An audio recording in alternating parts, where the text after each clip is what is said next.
Welcome back. The Luther Hotel in Palacios is a historical establishment listed on the National Registry and is a recorded Texas historic landmark, but its future is looking grim because it could be demolished. Edith, thank you so much for being with us today. So you are the expert on this subject. You know, you're fighting out there to preserve the Luther Hotel and its history. Why is it so important for you for the Luther Hotel to stay?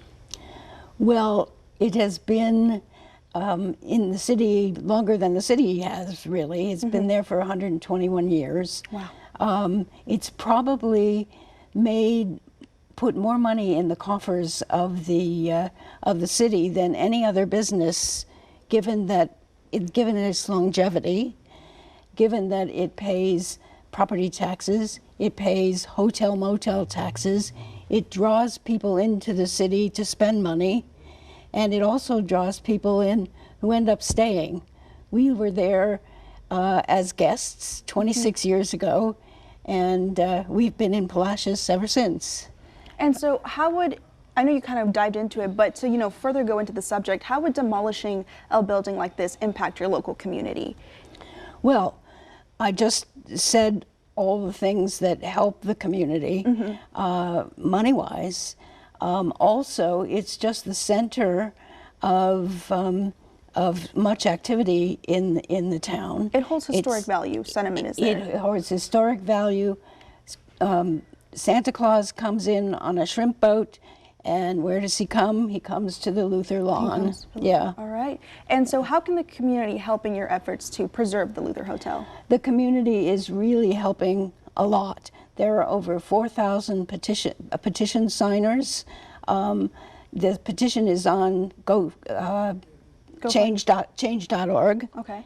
And there is also a GoFundMe account to help our wonderful pro bono lawyers with legal fees. So anybody, anywhere in the world, in fact, there have been like 18 foreign countries. Wow. People have been signing from, to save and Luther. every state and all over Texas.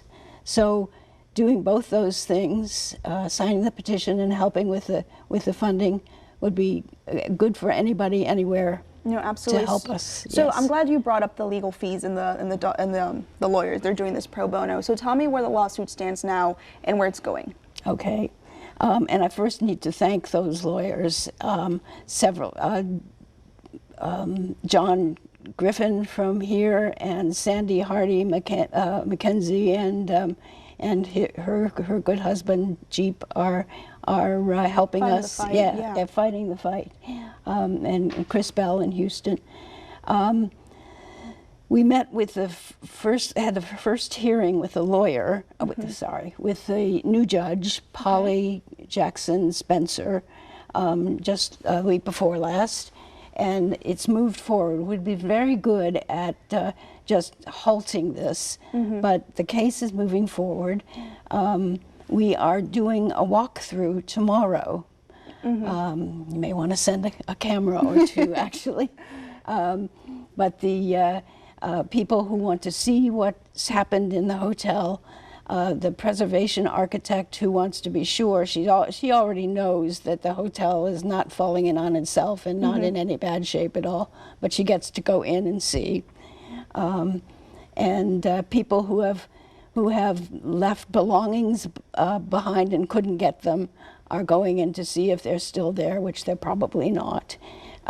So that's happening tomorrow. Also, the executor of the estate is being deposed in the next couple of weeks, which is a big step forward.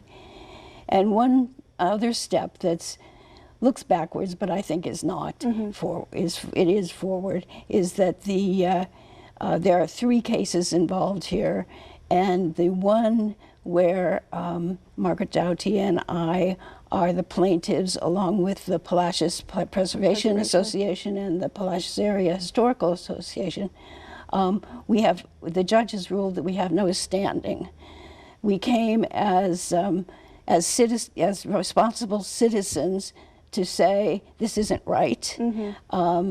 But you have to have a financial horse in the race in order to continue and stand before the judge, and we don't have any more financial horse in the race than any of the other citizens.